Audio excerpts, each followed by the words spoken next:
Muy buenas noches, bienvenidos a Signo Pesos, la economía al alcance de su pantalla. Estos son los temas claves de hoy. Que las tasas de interés no lo devoren. En Colombia las tasas de interés están volviendo a subir y esto supone riesgos para las personas que necesitan créditos o que pagan sus compras frecuentemente con tarjeta de crédito. El experto Alexander Ríos de la firma Inverxia nos dará claves para el manejo sabio de los productos financieros. La gasolina en riesgo de encarecerse. El conflicto armado que está escalando en el Oriente Medio tiene subiendo los precios del petróleo y del gas. Esto genera presiones sobre la cotización internacional de la gasolina. ¿Cómo nos veremos afectados en Colombia? Hablaremos con José Alberto Arias, empresario de este sector. La dura realidad de los trabajadores por cuenta propia. En Colombia hay más de 9,5 millones de personas que encuentran el sustento familiar por medio de un negocio, profesión u oficio de manera informal. Les contaremos lo que dice el DANE sobre esta clasificación.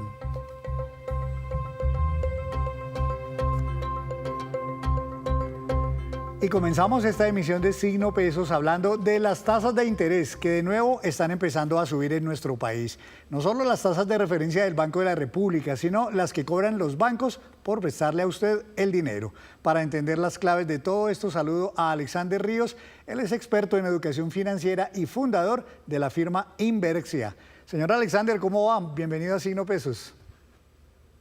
Señor Henry, ¿cómo estás? ¿Cómo te va? Muchas gracias por esta tremenda invitación a hacer pedagogía, que es a lo que nos dedicamos. Sí, señor, muchas gracias. Pues mire, expliquemos un poquito esto que está pasando. Ya las tasas de interés habían tenido unos picos. Esta es la tasa de usura.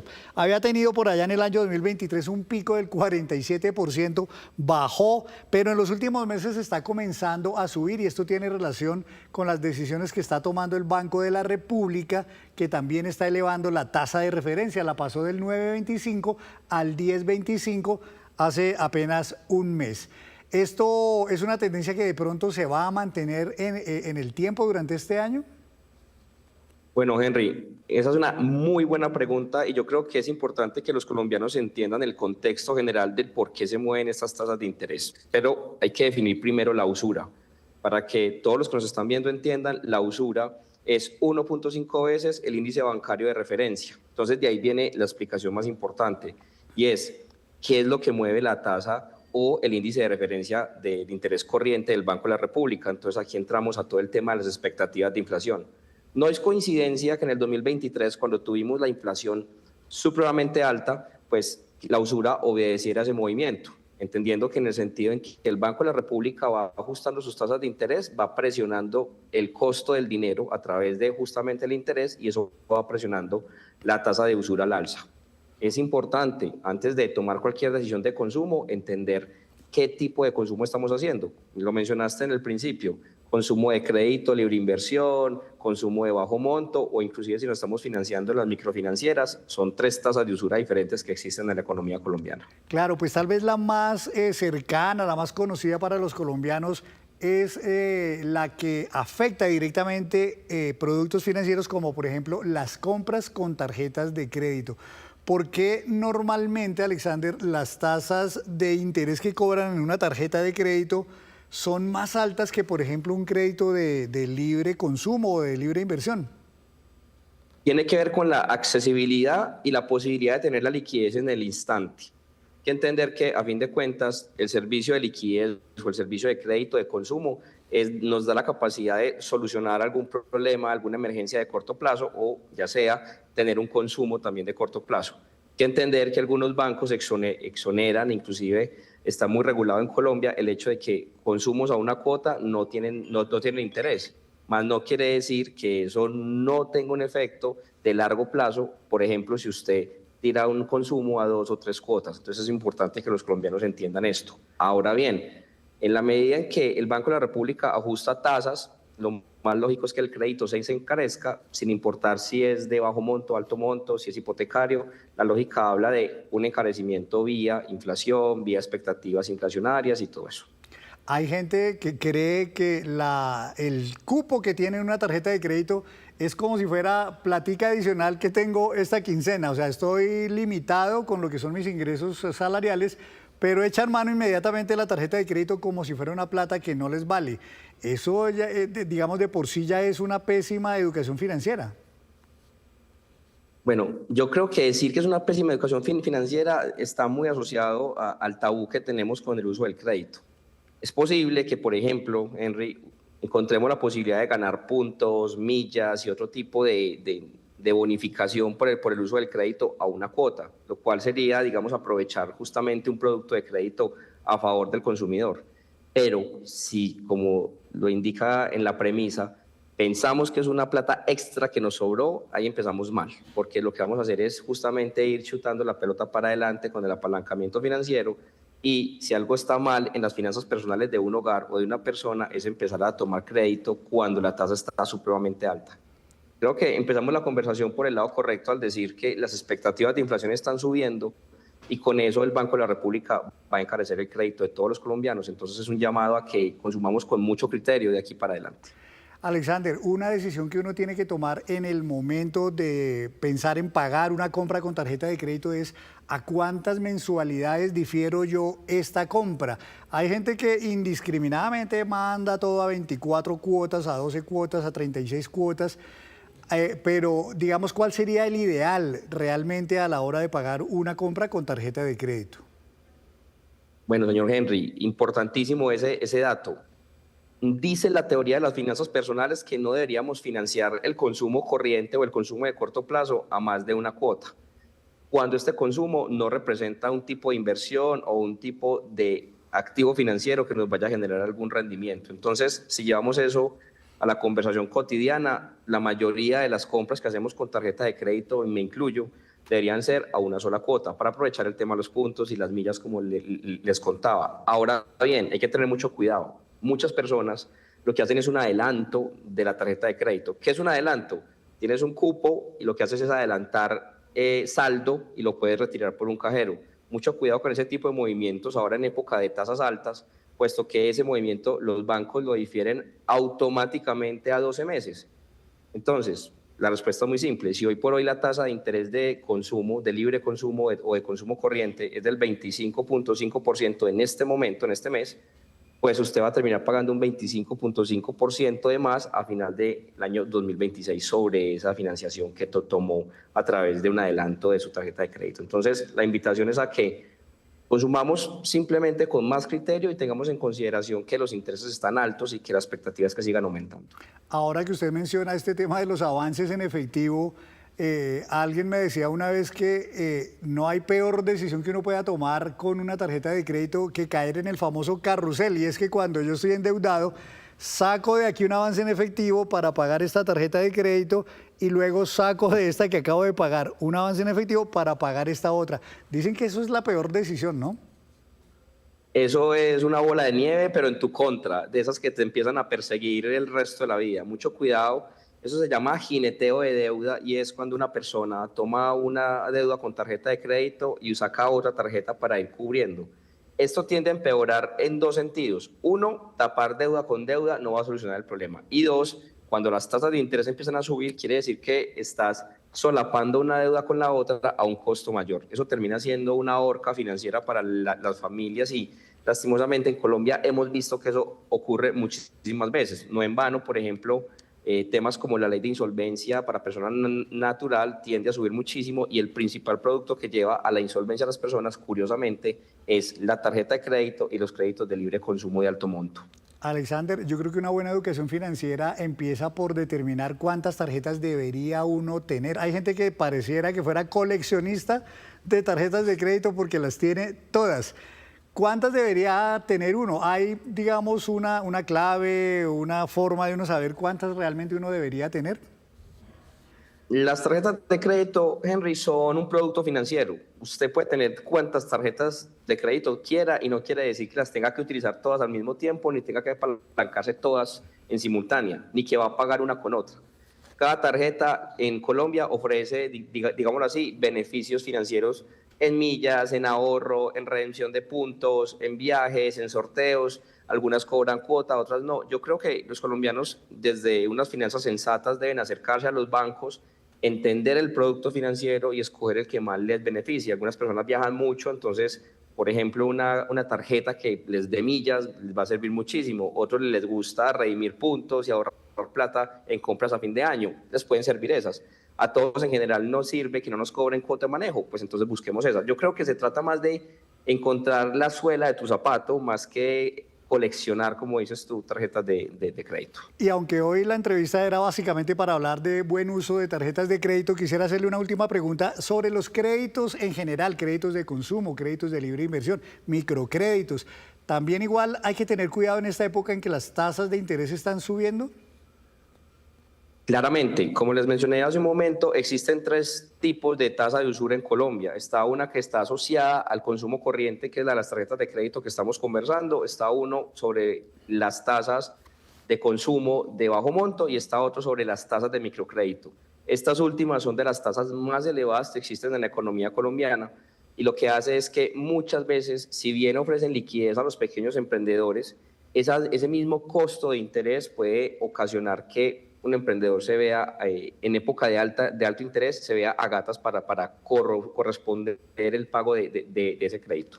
Henry, yo no me quiero ir sin mencionar un último punto importantísimo en eso que usted menciona, y es que entender el contexto de las tasas. Mucho lo que está pasando hoy por hoy con esto, y aplica para todas las tasas de usura y para la tasa del Banco de la República, tiene que ver con las expectativas de inflación. Y está asociado a lo que está pasando en el mercado de deuda pública y todo lo que implica el déficit fiscal y lo demás. Es súper importante para las finanzas de los colombianos que entendamos que las finanzas públicas terminan teniendo un efecto en la tasa de interés de consumo. En vista de que suben las tasas de crédito al que se financia el país, asimismo nos van a subir la tasa de crédito a los colombianos al momento de financiar nuestro consumo. Pues son los cuidados que hay que tener, las recomendaciones que hay que seguir. Alexander, muchas gracias. Usted como educador financiero, pues muy atinado usted con sus recomendaciones. Muchas gracias por estar aquí en Signo Pesos compartiendo estos temas. Señor Henry, muchas gracias por la invitación y cuando me quieras por acá más a tener. Un abrazo para todos. Sí, por supuesto, muchísimas gracias. Hora de hacer una breve pausa, pero cuando regresemos espere las alertas de la Contraloría General sobre las demoras en la entrega de ayudas a los afectados de la ola invernal en Córdoba.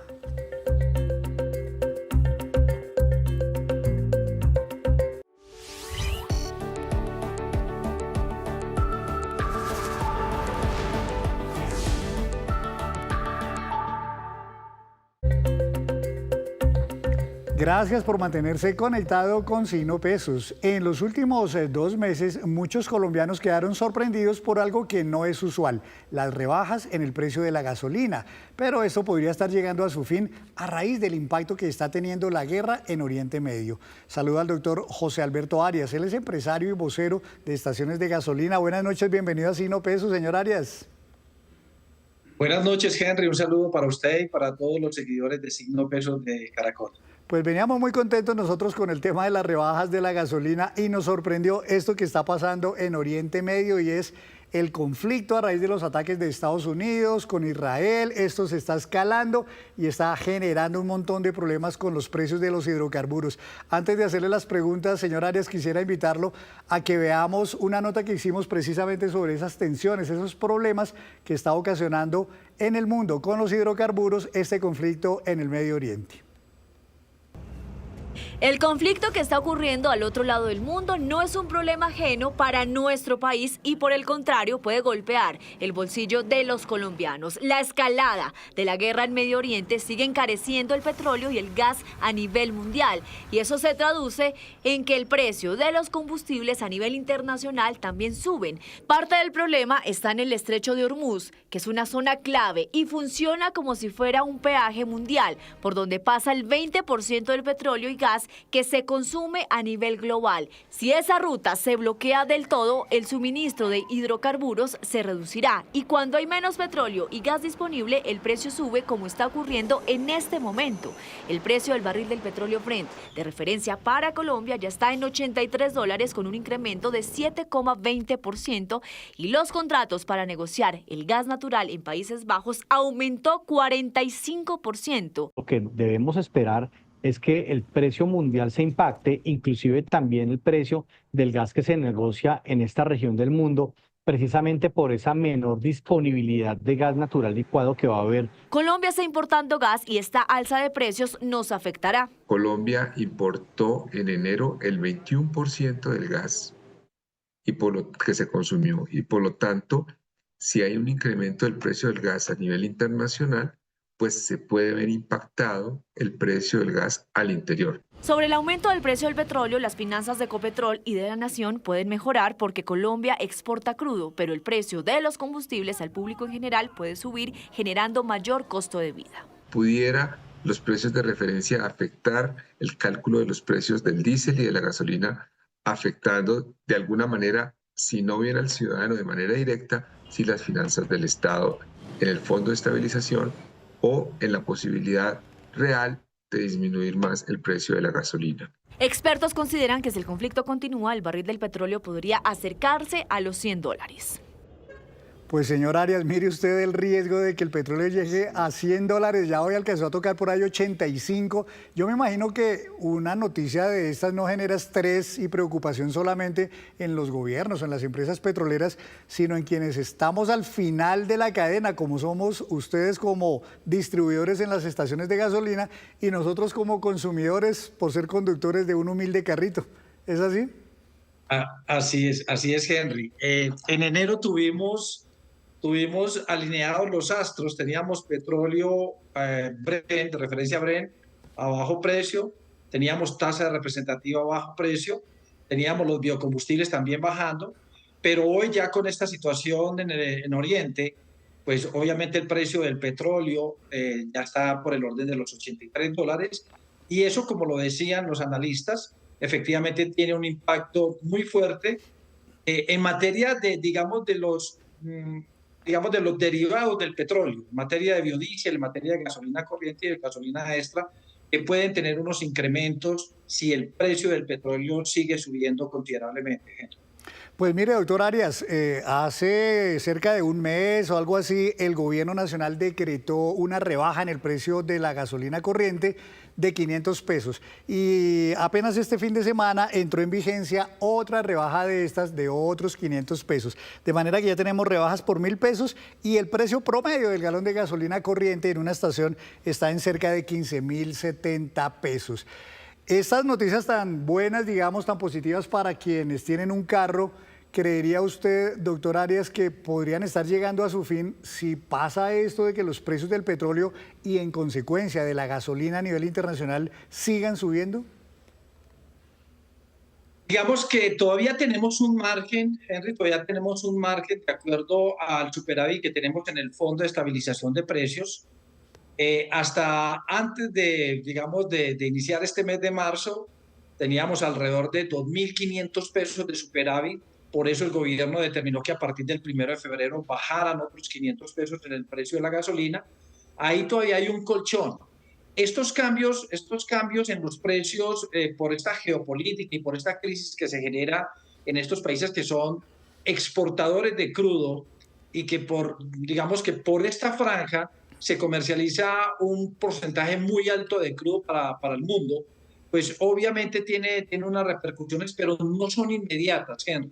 Entonces, podríamos esperar, si la guerra se prolonga, sí podríamos considerar de que vaya a afectar directamente estas rebajas que el gobierno venía haciendo de 500 pesos en febrero, estos 500 a partir de marzo, y nosotros esperamos que se solucione cuanto antes, aunque hay una gran incertidumbre frente a cómo reaccione Irán, que tenemos también, digamos, todas esas situaciones complejas de cómo están armados, digamos, en esta guerra, y si la guerra se prolonga, pues posiblemente tendríamos que supeditarnos a unos precios del petróleo elevados y en los próximos meses tener unos combustibles altos y mermarse, digamos, esta reducción que el gobierno estaba planteando en el precio de la gasolina en nuestro país. Usted utilizó, doctor Arias, una palabra que quisiera explicarla mejor. Usted mencionó superávit en el Fondo de Estabilización de Precios de los Combustibles.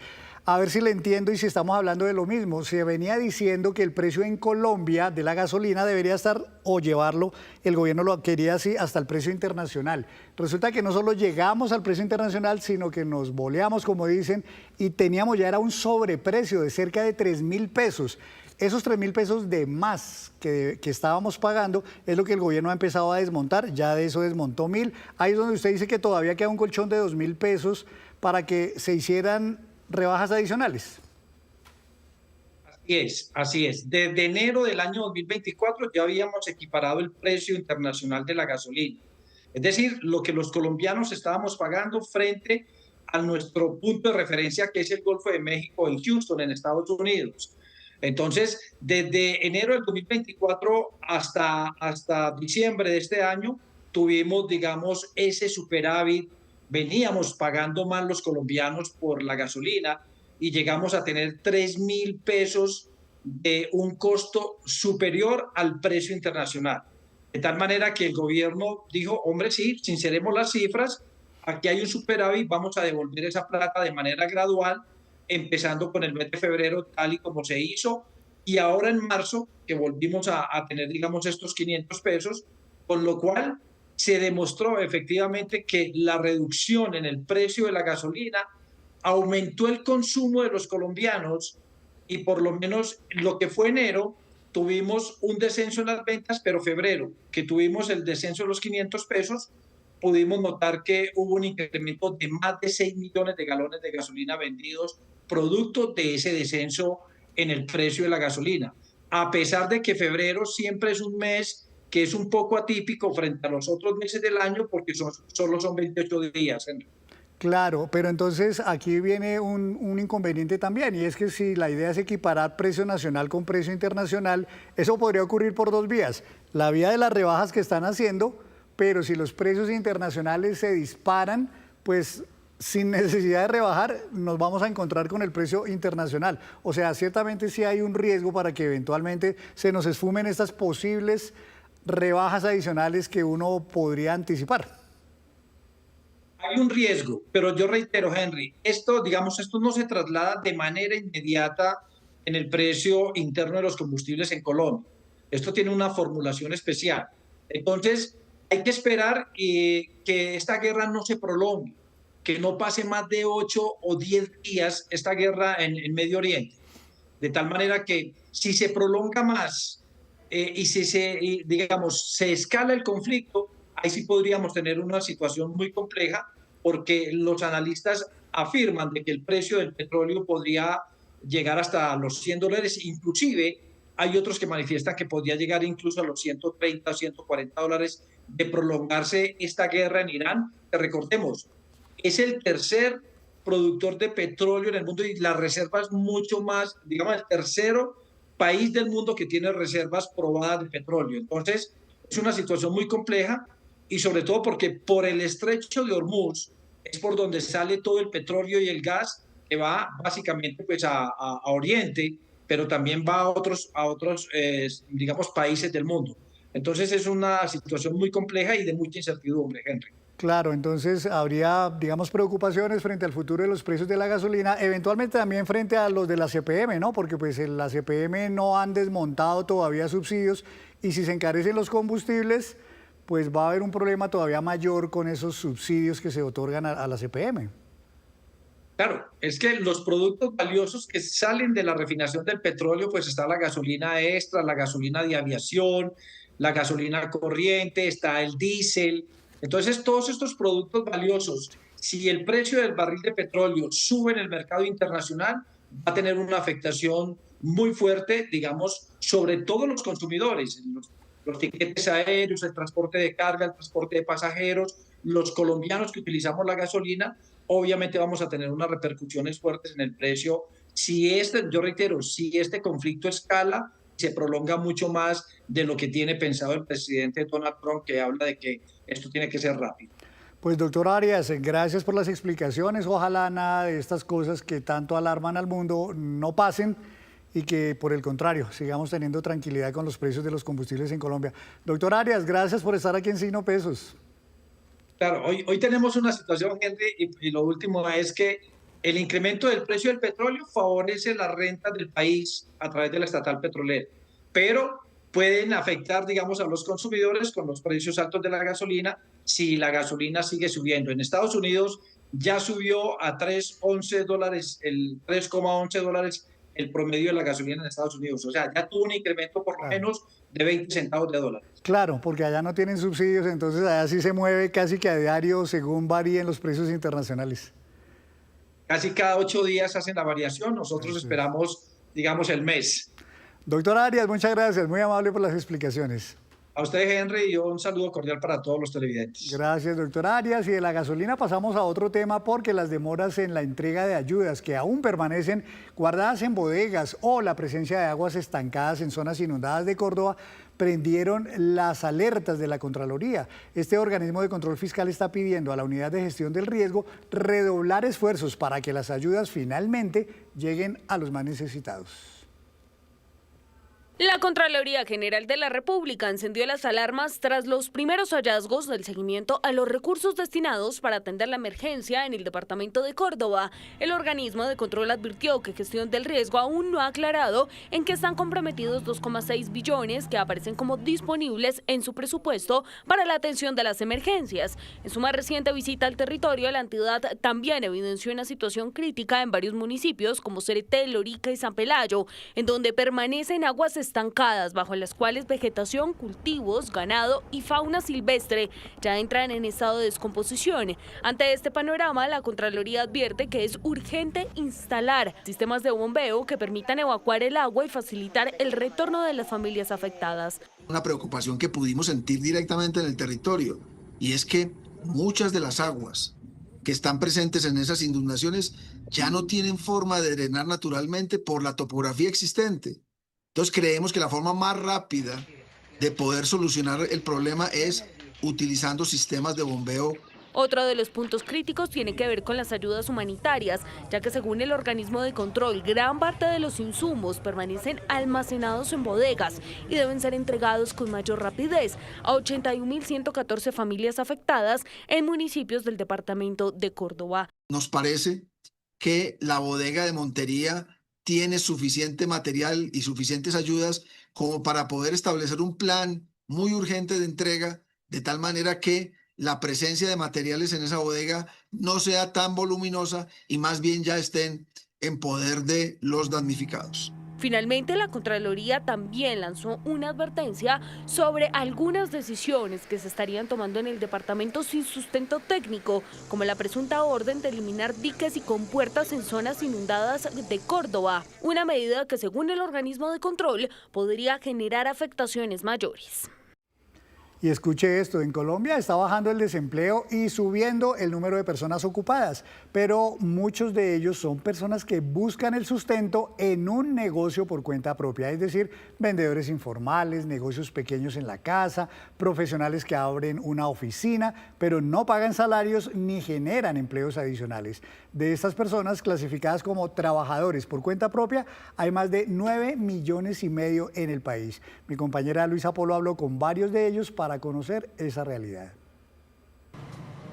En el parqueadero de su casa en la localidad de Suba, la señora Sara García decidió poner su negocio de venta de hilos, lanas, cremalleras, botones, broches, entre otros insumos. Una opción a la que tuvo que recurrir para ganarse el sustento diario de ella y de su familia. A mi edad ya no, en ningún lado lo reciben. Entonces pues me tocó colocar este negocio para sustentarme. ¿Y cómo le va con este negocio? Pues no le puedo decir que bien, pero tampoco mal. O sea, apenas como para los gastos diarios. La realidad que si yo pagara arriendo no me serviría para tener este negocio. Y como dice el dicho, el que tenga tienda que la tienda, y los cuentapropistas deben hacer ciertos sacrificios para generar esos ingresos diarios, pues es su única fuente para cubrir sus gastos familiares. Por ejemplo, en muchos negocios de estos, su familia ayuda, pero nadie recibe un salario. Todos luchan por sacar adelante su negocio. Trabajar temprano hasta tarde para poder tener, como dicen, una buena entrada. Apenas alcanza para la comida y los servicios. Realidad que también vive María Gladys Caicedo, quien hace 35 años decidió independizarse y montar su negocio de costura como una salida a la falta de oportunidades laborales. Para comer, para sobrevivir, para pagar mi seguro, para ayudar a mi esposo porque no trabaja. Trabajar por cuenta propia también fue la elección de Marlene Parada, una diseñadora de modas que ahora diseña y produce todo tipo de cortinas en esta vivienda familiar. Además, cuenta con el apoyo de sus hijas y nietos. Entonces uno se ve obligado a buscar recursos por cuenta de uno y a tratar de lo que uno sabe, por ejemplo en mi caso de confección, lo aplico en otras áreas que no es directamente lo que yo estudié, pero me veo beneficiada. En Colombia, la categoría de trabajadores por cuenta propia es muy amplia y abarca a más de 9,5 millones de colombianos. Ahí están desde los vendedores callejeros hasta micronegocios más formales como los de doña Sara, María Gladys y doña Marlene. Y antes de despedirnos, los dejo con este dato. Los 5 países con la mejor gastronomía en el mundo, según el portal World of Statistics, son este año Italia, Grecia, Perú, Portugal y España. Y así terminamos por hoy. Los esperamos mañana con una nueva emisión y toda la información económica que usted necesita saber. Esto es Signo Pesos, la economía al alcance de su pantalla. Feliz noche para todos.